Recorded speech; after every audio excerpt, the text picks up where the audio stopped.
अचानक उनके सिस्टम पर एक अलर्ट आता है कि वो शार्क उनके बहुत करीब आ चुकी है। सोफिया तुरंत सभी डाइवर्स को ऑर्डर देती है, नीचे उतरो और शार्क को पीछे से कवर करो। जिसके बाद कुछ डाइवर्स समुद्र में छलांग लगा देते हैं, जिनमें सोफिया का हस्बैंड क्रिस भी शामिल होता है। थोड़ी देर की तलाश के बाद वो एक छोटे मरे हुए व्हेल मछली को देखते हैं, लेकिन किसी को समझ नहीं आ रहा कि वो मरी कैसे। क्रिस उसके करीब जाता है और देखता है कि उसके जिस्म पर शार्क के काटने के निशान हैं। तभी अचानक बहुत सारी फीमेल शार्क्स निकल आती हैं और पता चलता है कि वो सब लिलिस की बेटियां हैं। तभी लिलिस खुद सामने आ जाती है और सब उसे देखकर हैरान रह जाते हैं, क्योंकि उसका साइज पिछली बार के मुकाबले में डबल हो चुका होता है। 2 महीने पहले जब वो सब लिलिस को देखने आए थे तब उसका साइज 3 मीटर था। अब लिलिस सिर्फ 2 महीने में 7 मीटर लंबी हो चुकी है। सोफिया क्रिस से कहती है कि जल्दी से उसका सैंपल लो ताकि हम उसके तेजी से बढ़ने का राज जान सकें। क्रिस हिम्मत करके उसके करीब जाता है सैंपल लेने, लेकिन लिलिस तुरंत उस पर हमला कर देती है। उसी वक्त क्रिस और सोफिया के बीच कनेक्शन कट जाता है। सोफिया बहुत परेशान हो जाती है और खुद समुद्र में उतर जाती है ताकि अपने हस्बैंड को ढूंढ सके। वो जैसे ही नीचे जाती है उसे क्रिस का कटा हुआ बाजू मिलता है और वहां और किसी डाइवर का कोई नामो निशान नहीं होता। वो समझ जाती है कि वो सब शार्क की खुराक बन चुके हैं, मगर वो हिम्मत नहीं हारती और फैसला करती है कि किसी तरह उस शार्क से सैंपल लेकर ही रहेगी। वो लिलिस के करीब पहुंचती है और सैंपल लेने की कोशिश करती है,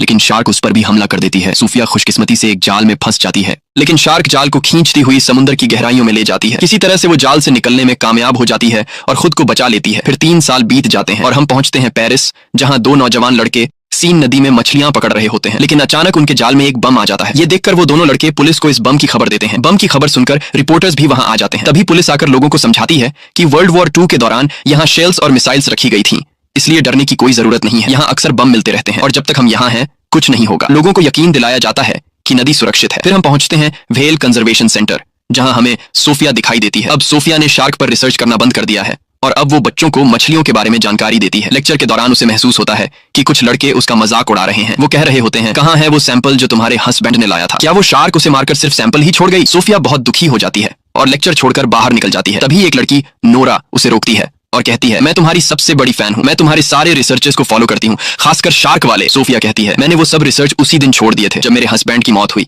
उन दिनों की याद मत दिलाओ, मुझे तकलीफ होती है। वो जाने लगती है, लेकिन नोरा कहती है, मैंने पता लगाया है कि तुमने लिलीज के शरीर में एक ट्रैकर डिवाइस लगाई थी। सोफिया हैरान रह जाती है। इसके बाद नोरा उसे अपनी ऑर्गेनाइजेशन ले जाती है ताकि डिटेल में बात कर सके। हमें पता चलता है कि नोरा ने समुद्री जीवों को बचाने के लिए एक ऑर्गेनाइजेशन बनाई है। वो समुद्र में रहने वाले जानवरों से बेहद प्यार करती है। नोरा सोफिया को बताती है कि उसने पिछले 3 साल से लिलीज की मॉनिटरिंग की है और कहती है, सोफिया तुम्हें ये पता नहीं होगा कि लिली सब सीन नदी में है। सोफिया हैरान रह जाती है और कहती है, ये नामुमकिन है क्योंकि शार्क फ्रेश वाटर में जिंदा नहीं रह सकती। नोरा बताती है कि क्लाइमेट चेंज और पॉल्यूशन ने लिलीज की नेचर को बदल दिया है और अब वो इस माहौल में भी जीने के काबिल हो गई है। हमारे ग्रुप की कोशिश है कि उसे वापस समुद्र में भेज दें, वरना वो किसी भी वक्त मर सकती है। नोरा कहती है, मैं आज रात डाइव करने वाली हूँ, तुम भी साथ चलो। सोफिया हम दोनों शार्क को देखते हैं और उसे उसके घर वापस ले जाते हैं। सोफिया कहती है, क्या डाइव? तुम्हें क्या लगता है ये इतना आसान है? ये बहुत ज्यादा रिस्की है, ऐसा करने से तुम्हारी जान जा सकती है। ये कोई आम सी मछली नहीं, ये दुनिया की सबसे खतरनाक शार्क है। सोफिया वहां से निकलकर अपने घर पहुंचती है। घर जाकर वो अपने हस्बैंड के आखिरी मिशन की वीडियोस देखती है और वो रो पड़ती है, क्योंकि उसी ने अपनी टीम से कहा था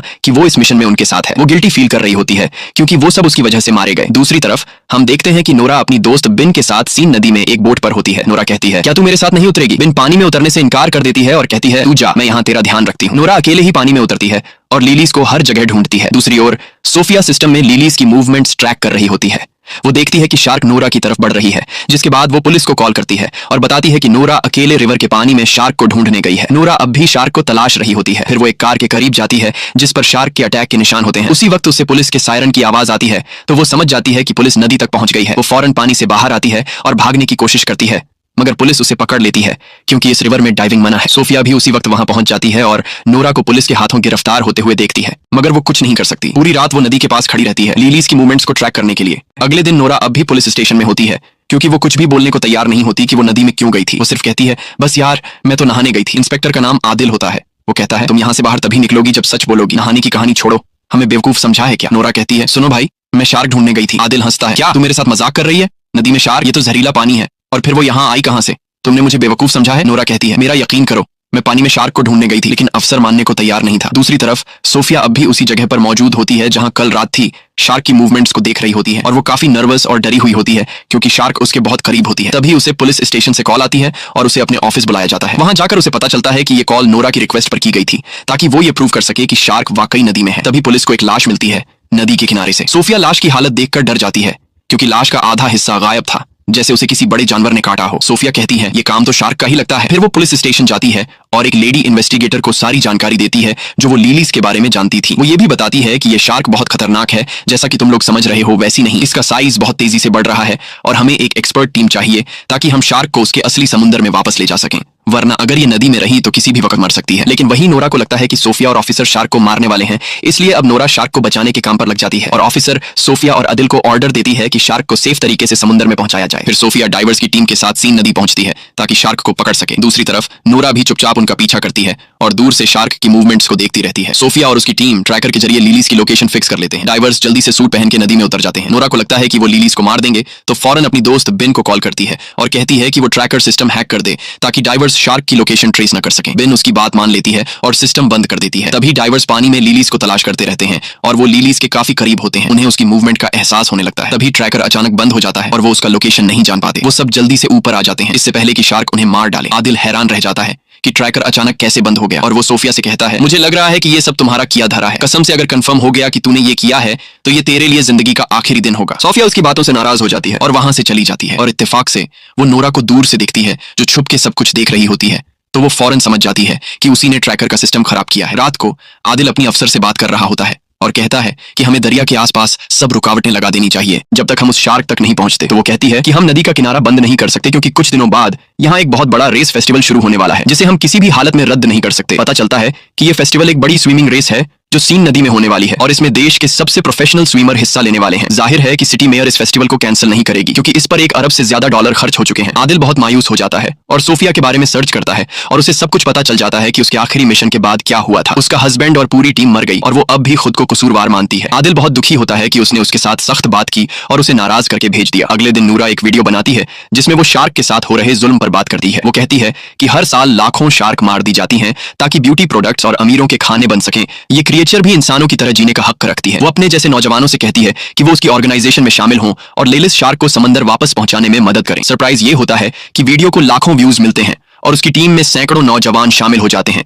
सबका एक ही मकसद होता है, लेलिस को सलामती से समंदर तक वापस ले जाना। फिर आदिल सोफिया से मिलता है और कहता है मैं माफी चाहता हूँ अपनी बदतमीजी के लिए और वादा करता हूँ कि मैं तुम्हें सिटी मेयर से मिलवाऊंगा। तुम उससे सब कुछ समझाओ। जिसके बाद आदिल सोफिया को मेयर से मिलवाने ले जाता है। सोफिया मेयर को सारा किस्सा सुनाती है और स्विमिंग रेस बंद करवाने की रिक्वेस्ट करती है, मगर मेयर कहती है कि हजारों फौजी वहां पर मौजूद होंगे और फेस्टिवल अपने टाइम पर ही स्टार्ट होगा, कोई शोर शराबा नहीं चाहिए। सोफिया गुस्से में आकर कहती है ये फेस्टिवल कैंसिल होना चाहिए वरना तुम सैकड़ों लोगों को मौत के मुंह में भेज दोगी। अगर वो लोग नदी में उतरे तो लेलिस एक एक करके सबको खा जाएगी और तुम्हें अंदाजा भी नहीं है कि लेलिस दुनिया की सबसे खतरनाक शार्क है जिसे कोई भी काबू नहीं कर सकता। मेयर कहती है देखो बहन, साफ साफ बात सुन लो, फेस्टिवल कैंसिल नहीं होगा, सरकार ने $1 मिलियन खर्च किए हैं इस पर। फिर मेयर पुलिस को ऑर्डर देती है कि किसी भी कीमत पर उस शार्क को मार दिया जाए। पुलिस सोफिया से मदद मांगती है तो सोफिया कहती है मैं एक प्लान बनाऊंगी कि हम उसे नदी से निकालकर समंदर ले जाएं मगर उसे मारा नहीं जाएगा। वो एक प्लान बनाती है जिसमें खास फ्रीक्वेंसीज के जरिए शार्क को ट्रैप किया जाएगा और थोड़ी देर के लिए बेहोश करके उसे समंदर में शिफ्ट कर दिया जाएगा। मगर प्लान शुरू होने से पहले बेन आ जाती है और वो मान जाती है कि उसने ही ट्रैकर सिस्टम खराब किया था और अब उसे पछतावा हो रहा है। लेकिन मसला सिर्फ ये नहीं, नूरा ने लेलिस का लोकेशन ट्रेस कर लिया है और वो आज ही उसे समंदर की तरफ ले जाने का प्लान बना रही है। वो बताती है कि शार्क इस वक्त सीवरेज के टैंक के पास है। वो सोफिया और पुलिस से कहती है कि वो नूरा को रोके क्योंकि वहां कुछ नौजवान भी मौजूद होंगे जो नूरा को सपोर्ट करने आए हैं और वो जगह बहुत खतरनाक है क्योंकि वो सीवरेज एरिया बहुत तंग है। सोफिया कहती है अच्छा हुआ तुमने हमें ये बताया और वो यकीन दिलाती है कि वो अपनी दोस्त को बचाएंगी। रात को हम देखते हैं कि नूरा, बेन और ऑर्गेनाइजेशन के बाकी लोग सीवरेज एरिया में पहुंच चुके हैं और मिशन के लिए तैयार हो रहे हैं। बेन थोड़ी नर्वस लग रही होती है जैसे कुछ छुपा रही हो, मगर वो कहती है मैं बस तुम्हारे लिए परेशान हूँ। फिर नूरा पानी में उतरती है ये साबित करने के लिए कि शार्क इंसानों के लिए खतरनाक नहीं होती। अब वो लेलिस का इंतजार करने लगती है। उसी वक्त सोफिया, आदिल और पुलिस वहां पहुंच जाते हैं और उससे कहते हैं फौरन पानी से बाहर आओ, मगर वो लड़की जिद करती है कि वो मिशन पूरा करेगी। सोफिया उस पर चिल्लाती है जो तुम कर रही हो वो गलत है, ये शार्क तुम्हारी सोच से भी बड़ी है, वो तुम्हारा सोनार डिवाइस और तुम्हें जिंदा खा जाएगी। इसी वक्त नूरा के पास एक शार्क नजर आती है। सोफिया फौरन समझ जाती है कि ये छोटी शार्क लेलिस की बेटी है, लेकिन नूरा बहुत एक्साइटेड होती है और शार्क के करीब जाती है और उसे छूने लगती है ताकि सोनार डिवाइस से उसका पता लगा सके। तभी अचानक आदिल पानी में छलांग लगा देता है ताकि नूरा को बचा सके, लेकिन अचानक शार्क गुस्से में आ जाती है और नूरा पर हमला कर देती है और उसे निगल जाती है। उसी समय पूरे इलाके में हलचल मच जाती है और सभी नौजवान डर के मारे वहां से भागते हैं और उनका जो फालतू सा प्लान था शार्क्स को बचाने का वो इन्हें ले डूबता है। अब हर एक बंदा खुद को बचाने की कोशिश में लगा हुआ था, लेकिन बदकिस्मती से जगह तंग होती है और काफी लोग पानी में गिर जाते हैं और लेलिस और उसकी बेटी उन्हें मार देती है। हर तरफ पानी में इंसानों के टुकड़े नजर आ रहे थे। सारा पानी खून से लाल हो गया था। जैसे तैसे करके स्विमर थोड़े बहुत लोगों को बचा लेते हैं, लेकिन ज्यादातर लोग वो होते हैं जिनके हाथ या टांगें कट चुकी होती हैं, यानी वो सिर्फ बचा हुआ शरीर वापस ले आते हैं। फिर सब जख्मियों को पेरिस के हॉस्पिटल ले जाया जाता है जहां सोफिया शॉक में खड़ी होती है है और यकीन नहीं कर पा रही होती कि क्या हुआ। वो रोने लगती है, अपने शौहर और पुरानी टीम को याद करती है। तभी आदिल उसके पास बैठता है और उसे तसल्ली देता है। कुछ देर बाद आदिल और सोफिया को सीवरेज एरिया में बुलाया जाता है। जब वो वहां पहुंचते हैं तो लेलिस की बेटी की लाश मिलती है। उसे लैब ले जाया जाता है ताकि सोफिया उस पर रिसर्च करे, शायद कोई क्लू मिल जाए। उसी समय सोफिया को पता चलता है कि ये शार्क सिर्फ 2 महीने की है और वो प्रेग्नेंट भी है। और सोफिया को लेलिस की बढ़ती हुई ग्रोथ का भी पता चल जाता है। हैरान करने वाली बात ये होती है कि ये फीमेल शार्क बिना किसी मेल शार्क के कोलैब किए बच्चे पैदा कर सकती है, यानी बिना नर के खुद ब खुद बच्चे देना। सोफिया समझ जाती है कि ये शार्क बहुत बड़ी आफत है, क्योंकि लेलिस की तादाद कुछ महीनों में बहुत ज्यादा बढ़ जाएगी और ये इंसानों के लिए बहुत बड़ा खतरा बन सकता है। इसीलिए लेलिस और उसकी सारी नस्ल को खत्म करना बहुत जरूरी है, वरना वो इंसानों को खत्म कर देगी। अगले दिन सोफिया और उसकी टीम मेयर के ऑफिस पहुंचती है और उसे सारी नई जानकारी देती है। मेयर बहुत नाराज होती है क्योंकि मिशन नाकाम हो चुका होता है और स्विमिंग फेस्टिवल स्टार्ट होने में सिर्फ कुछ ही घंटे बाकी होते हैं। वो कहती है कि किसी भी तरह इस शार्क को मारो। सोफिया उस पर गुस्सा करती है और कहती है, तुम्हारे लिए पैसे ज्यादा अहम हैं या लोगों की जाने। मेयर गुस्से में कहती है, बाहर निकलो यहाँ से। और फिर वो फैसला करती है कि शार्क को मारने की जिम्मेदारी अब फौज को दी जाएगी। फिर सोफिया और आदिल कैफे में बैठे बात कर रहे होते हैं। सोफिया कहती है, अगर फेस्टिवल को ना कैंसिल किया गया तो बहुत बड़ी तबाही हो जाएगी, क्योंकि मेयर पैसों की भूखी है और मुकाबला हर हाल में कराएगी। आदिल कहता है, चलो मिल के दुनिया बचाते हैं। वो दोनों प्लान बनाते हैं कि वो मेयर के बिना शार्क्स को मारेंगे। फिर आदिल अपने दोस्तों से बात करता है और उनसे मदद मांगता है। सब दोस्त राजी हो जाते हैं और एक टीम बनाते हैं। पहला काम ये होता है कि 2 बम एक्सपर्ट्स को बुलाया जाए ताकि वो पानी में डायनामाइट लगाए और उसी से लेलिस को मारा जाए। फेस्टिवल के दिन सोफिया, आदिल और पूरी टीम नदी में गोता लगाती है और शार्क्स की तरफ बढ़ते हैं ताकि बम खास उनके घर में लगा दें। उधर मेयर मेला ओपन कर रही होती है, उसे कुछ भी पता नहीं होता आदिल और सोफिया के प्लान का। फौज भी अपनी बोट्स में तैयार बैठी होती है किसी भी हमले के लिए। सोफिया की टीम शार्क के मेन जगह तक पहुंच जाती है और वो वहां हजारों शार्क मछलियां देखती है। सोफिया अपनी टीम को कहती है कि रुक जाए, क्योंकि शार्क इंसानी हरकत से खतरा महसूस करती है। दूसरी तरफ मेला शुरू हो जाता है और स्विमर पानी में कूद जाते हैं। सोफिया और उसकी टीम शार्क्स के बीच बम लगा देती है और जैसे ही काम खत्म होता है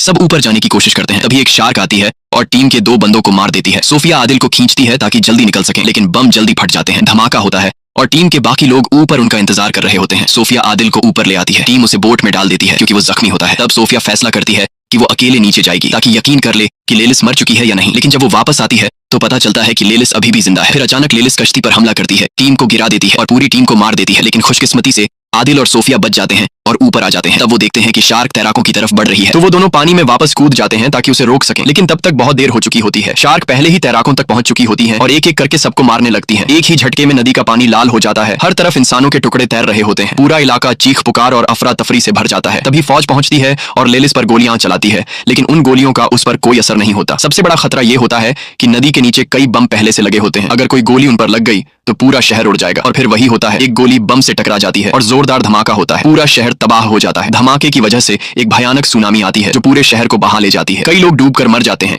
जिनमें सोफिया और आदिल भी होते हैं। सोफिया पानी की सतह पर आती है और बेहोश आदिल को देखकर किसी सुरक्षित जगह ले जाती है। दोनों एक लोहे के बड़े टुकड़े पर चढ़ जाते हैं।